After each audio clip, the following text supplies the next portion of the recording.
আপনাদের স্বাগত। সঙ্গে রয়েছে আমি অমৃতা। নজর রাখবো হেডলাইন্সের দিকে।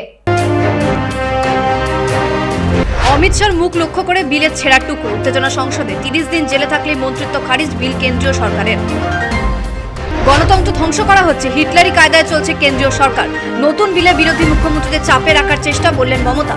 সংসদে অমিত শাহ, বেণুগোপাল তীব্র বাদানুবাদ। বিল পেশের সময় 20 মার্শাল ঘিরে রেখেছিলেন কেন্দ্রীয় স্বরাষ্ট্রমন্ত্রীকে। ইডি সিবিআইয়ের ক্ষমতা বাড়ানোর চেষ্টা, ওয়েলে নেমে প্রতিবাদ তৃণমূলের, বললেন অভিষেক। দিল্লির মুখ্যমন্ত্রীকে সপাটে চড়, আটক গুজরাটের যুবক। বাড়িতে জনশুনানি, আক্রান্ত রেখা গুপ্তার, নিন্দা বিরোধীদের। আসছে বিস্তারিত খবরে। প্রধানমন্ত্রী, মুখ্যমন্ত্রী, কেন্দ্র ও রাজ্যের অন্য মন্ত্রীরা 30 দিন জেল হেফাজতে থাকলে তাদের মন্ত্রিত্ব খারিজ হবে। সংসদে এই বিল পেশ করলো কেন্দ্রীয় সরকার। এই বিল নিয়ে চরম উত্তেজনা তৈরি হয়। কেন্দ্রীয় স্বরাষ্ট্রমন্ত্রী অমিত শাহর মুখ লক্ষ্য করে বিলের টুকরো ছুটতে থাকেন বিরোধীরা। কল্যাণ বন্দ্যোপাধ্যায়ের সঙ্গে ঠেলাঠেলি হয় কিরেন রিজিজুদের। সংসদের ভিতরে বিলের ছেঁড়া টুকরো উড়ে এলো অমিত শাহর দিকে। ওয়েলে নেমে পড়েন বিরোধীরা। তৃণমূল কংগ্রেস সাংসদ কল্যাণ বন্দ্যোপাধ্যায় ছুটে আসেন কেন্দ্রীয় স্বরাষ্ট্রমন্ত্রীর দিকে। কেন্দ্রীয় মন্ত্রী রবনীত সিং বিট্টু, কিরেন রিজিজু পৌঁছে যান অমিত শাহর কাছাকাছি। কল্যাণ বন্দ্যোপাধ্যায়ের সঙ্গে ঠেলাঠেলি হয় তাদের। 3 মার্শালকে নামাতে হয় পরিস্থিতি সামাল দেওয়ার জন্য। বিরোধীরা বিক্ষোভ দেখাতে শুরু করেন কেন্দ্রীয় স্বরাষ্ট্রমন্ত্রীর সামনে। 3টি বিল ছিঁড়ে টুকরো টুকরো করে দেওয়া হয়। একের পর এক ছেঁড়া টুকরো উড়ে আসতে থাকে অমিত শাহর মুখ লক্ষ্য করে। পরিস্থিতি এমন হয় যে একসময় মুলতবি হয়ে যায় সংসদ। কেন্দ্রীয় স্বরাষ্ট্রমন্ত্রী অমিত শাহ 3টি বিল পেশ করেন সংসদে। এর মধ্যে সবচেয়ে গুরুত্বপূর্ণ হলো সংবিধানের 130তম সংশোধনী।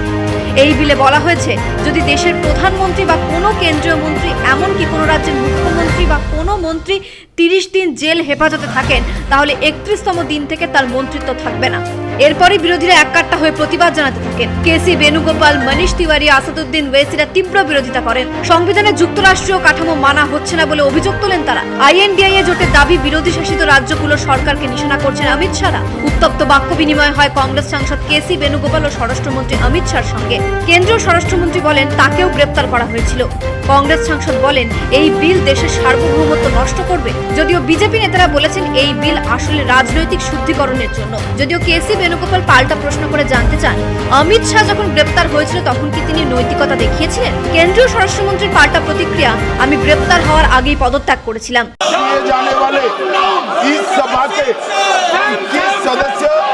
और उपसभापति द्वारा नाम निर्दिष्ट करने वाले 10 सदस्यों के मिलकर बनने वाले सभाओं की संयुक्त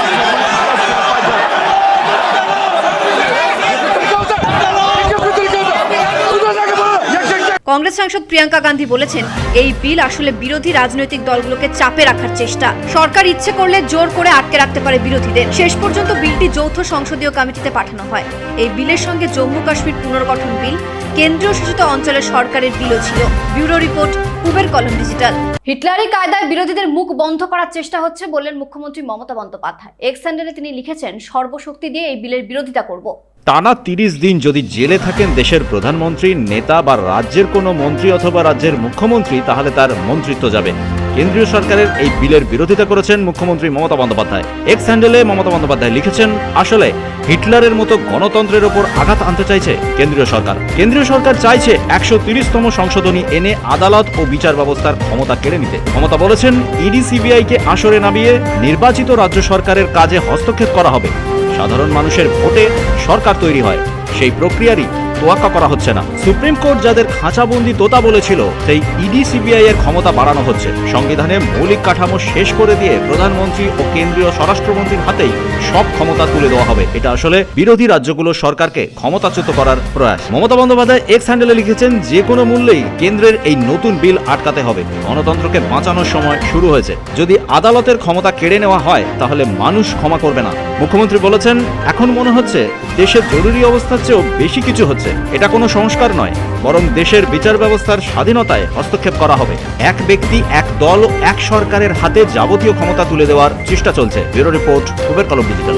তদন্তকারী অফিসার যদি প্রমাণ করতে না পারেন মুখ্যমন্ত্রী বা মন্ত্রীরা দোষী, তাহলে সেই অফিসারকে যেন দ্বিগুণ সময় জেলে থাকতে হয়, বললেন তৃণমূল কংগ্রেস সাংসদ অভিষেক বন্দ্যোপাধ্যায়।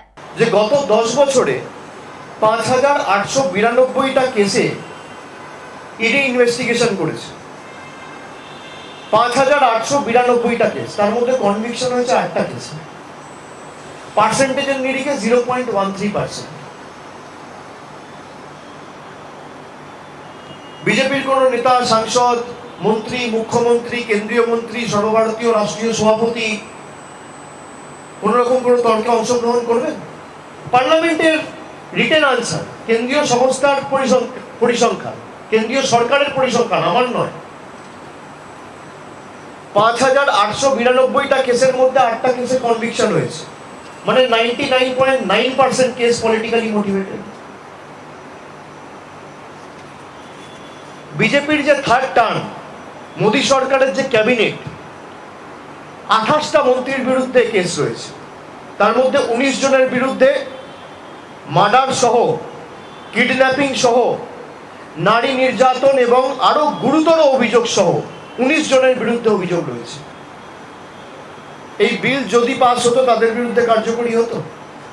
আমি চ্যালেঞ্জ করছি কেন্দ্রীয় সংস্থাকে যে আপনার যদি ইন্টেনশন ঠিক থাকে, আপনি 30 দিনের জায়গায় 15 দিন টাইম দিন, আমরা বিল সমর্থন করব। কিন্তু প্রভিশনে রাখতে হবে, যদি তার বিরুদ্ধে কোনো অভিযোগ প্রমাণ 15 দিনে না হয়, তাহলে যে অফিসার ইনভলভ রয়েছে সেই ইনভেস্টিগেশনে তাকে তার ডবল সময় কিন্তু জেলে কাটাতে হবে। আপনি প্রভিশন রাখুন, এই বিল আমরা সাপোর্ট করব। The government has to fix accountability. Where is the accountability? বিজেপির বিরুদ্ধে সবচেয়ে বেশি লড়াই করছে কংগ্রেস। রাহুল গান্ধীর নেতৃত্বে এই লড়াই চলছে বললেন কংগ্রেস নেতা অধীর চৌধুরী। আরে দেখুন, বিজেপির বিরুদ্ধে, নির্বাচন কমিশনের এই ধাঁধলির বিরুদ্ধে, কারচুপির বিরুদ্ধে সততার সঙ্গে কারোর নেতৃত্বে যদি লড়াই হয়, মানতেই হবে তার নাম রাহুল গান্ধী। সেই পালের হাওয়া কেড়ে নেওয়ার চেষ্টা কেউ করতে পারে, যুক্তি খাড়া করতে পারে, কিন্তু দ্বিচারিতা কারো করা উচিত না। আপনার নির্বাচন কমিশনের যারা ডেপুটেশনে আসে, তাদের ক্ষমতা আছে নির্বাচন কমিশনের নির্দেশের বিরুদ্ধে কিছু করার? সরকারি কর্মচারীরা বিএলও হবে, রেজিস্ট্রেশন অফিসার আপনার সরকারি কর্মচারীরা হবে। তো তাদেরকে বলুন তারা যেন কেউ ডেপুটেশনে না যায়, ক্ষমতা হলে মাস রেজিস্ট্রেশন দিন। উপরাষ্ট্রপতি নির্বাচন ঘিরে দক্ষিণের রাজ্যগুলিতে ইগোর লড়াই শুরু হয়েছে। ডিএমকে বিরোধী জোট থাকলেও সমর্থন করতে পারে এনডিএ জোটের প্রার্থীকে, এই আশা করছেন বিজেপি নেতারা। বিআরএস আজ ইঙ্গিত দিয়েছে শর্ত পূরণ হলে আইএনডিএ জোটকে তারা সমর্থন জানাবে। উপরাষ্ট্রপতি নির্বাচন নিয়ে তামিল ও তেলেগু ভাষীদের মধ্যে লড়াই শুরু হয়েছে। আইএনডিএ জোটের প্রার্থী সুদর্শন রেড্ডি তেলেগু ভাষী আর তামিলনাড়ুর প্রাক্তন বিজেপি নেতা হলেন এনডিএ জোটের প্রার্থী। তেলেঙ্গানার মুখ্যমন্ত্রী রেবন্ত রেড্ডি বলেছেন, অন্ধ্রপ্রদেশ ও তেলেঙ্গানার শাসক ও বিরোধী সবারই উচিত বিরোধী জোটের প্রার্থী সুদর্শন রেড্ডিকে সমর্থন জানানো। চন্দ্রশেখর রাওয়ের দল বিআরএস বলেছে, এখনো পর্যন্ত তারা কাকে সমর্থন করবেন তা নিয়ে আলোচনা হয়নি, তবে যারা তেলেঙ্গানার কৃষককে ইউরিয়া সার দেবেন তাদের সমর্থন জানাবেন। যদি তেলেঙ্গানার কংগ্রেস মুখ্যমন্ত্রী রাজ্যের কৃষকদের 2 লক্ষ মেট্রিক টন ইউরিয়া দেন 9 সেপ্টেম্বরের আগে, তাহলে সমর্থন জানাতে আপত্তি নেই। আজ তামিলনাড়ুর মুখ্যমন্ত্রী এম.কে স্ট্যালিনের 50তম বিবাহবার্ষিকী, সেখানে আইএনডিএ জোটের সব নেতারাই ছিলেন। উপরাষ্ট্রপতি নির্বাচন নিয়ে আলোচনা হয়েছে সেখানে। বিজেপি মনে করছে, যেহেতু তাদের প্রার্থী তামিলনাড়ুর বাসিন্দা, ফলে ডিএমকে তাকে সমর্থন করতে পারে। এখনো বিজু জনতা দল কাকে সমর্থন জানাবে তা জানায়নি। টিডিপি জানিয়ে দিয়েছে, যেহেতু তারা এনডিএ জোটের সঙ্গী, ফলে সিপি রাধাকৃষ্ণনকেই তারা সমর্থন জানাবে। আর বিরোধী জোটের প্রার্থী সুদর্শন রেড্ডি বলেছেন, জয়ী হওয়া বা পরাজিত হওয়াটা বড় কথা নয়, মনে রাখতে হবে এটা আসলে আদর্শের লড়াই। বিহারে বিধানসভা নির্বাচন রয়েছে অক্টোবরে, তার আগে এনডিএ ও আইএনডিএ দুপক্ষকেই ভাঙিয়ে ময়দানে নামতে চায় বলে রাজনৈতিক মহলের ধারণা। তবে উপরাষ্ট্রপতি নির্বাচন দক্ষিণের ইগোর লড়াই এবার। ব্যুরো রিপোর্ট, পূবের কলম ডিজিটাল। দিল্লির মুখ্যমন্ত্রী রেখা শর্মার মুখে সপাটে চড় মারলেন গুজরাটের এক যুবক, তাকে গ্রেপ্তার করেছে দিল্লি পুলিশ। নিজের বাড়িতে জনশুনানির সময় আক্রান্ত হলেন দিল্লির মুখ্যমন্ত্রী রেখা গুপ্তা। আজ সকালে আম দরবার বসিয়েছিলেন দিল্লির শালিমার বাগে। হঠাৎই রাজেশ ভাইজি নামের এক ব্যক্তি সেখানে হাজির হন। তিনি গুজরাটের রাজকোটের বাসিন্দা। দিল্লির মুখ্যমন্ত্রীর সঙ্গে করমর্দন করতে যান তিনি। পেছনে তখন অনেকেই ছিলেন। করমর্দনের নামে তিনি সপাটে চড় মারেন রেখা গুপ্তাকে। এই ঘটনায় উত্তেজনা ছড়িয়ে পড়ে। জেড ক্যাটাগরির নিরাপত্তা সত্ত্বেও কিভাবে রেখা গুপ্তা আক্রান্ত হলেন তা নিয়ে প্রশ্ন উঠতে শুরু করেছে। রাজেশ ভাইজিকে আটক করে জেরা করছে দিল্লি পুলিশ। চড় মারার ঘটনা অত্যন্ত নিন্দনীয় বলছেন বিরোধীরা, যদিও বিজেপি বলেছে দিল্লির মুখ্যমন্ত্রীকে চড় মারা হয়নি। গুজরাটের রাজকোটের এক ব্যক্তি তার সঙ্গে করমর্দন করতে গিয়েছিলেন। রেখা গুপ্তা তার সঙ্গে করমর্দন করেছেন। রাজেশ ভাইজির মা জানিয়েছেন, কয়েকদিন আগে হরিদ্বার গিয়েছিলেন তার ছেলে, সেখান থেকে তিনি যান দিল্লি। মাকে তিনি বলেন একটি প্রতিবাদ সভায় অংশ নেব। তার ছেলে কুকুর প্রেমী, গরু পাখিকে রাজেশ ভালোবাসে। কয়েকদিন আগে সুপ্রিম কোর্ট পথকুকুর নিয়ে যে রায় দিয়েছিল তা নিয়ে ক্ষোভ প্রকাশ করেছিলেন। ঘটনা তদন্ত শুরু করেছে দিল্লি পুলিশ। ব্যুরো রিপোর্ট, পূবের কলম ডিজিটাল। ওয়াকফ আইন প্রত্যাহার আর বিজেপি শাসিত রাজ্যগুলোতে বাঙালিদের উপর অত্যাচার নিয়ে সরব হলেন ভাঙড়ের বিধায়ক নওশাদ সিদ্দিকী। ধর্মতলায় পুলিশের সঙ্গে তার তীব্র বাদানুবাদ হয়, আটক করা হয় নওশাদকে। পুলিশ তার নাকে ঘুষি মেরেছেন বলে অভিযোগ ভাঙড়ের বিধায়কের।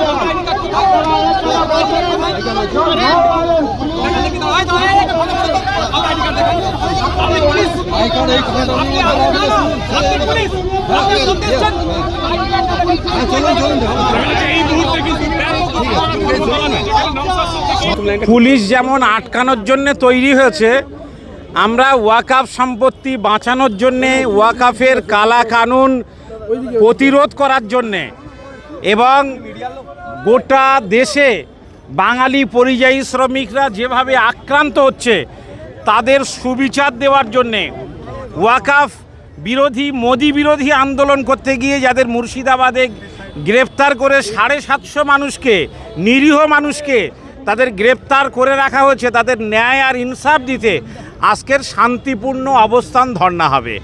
এই শান্তিপূর্ণ অবস্থান ধর্ণা করার অধিকার প্রত্যেকটা সংগঠনের আছে, প্রত্যেকটা রাজনৈতিক দলের আছে।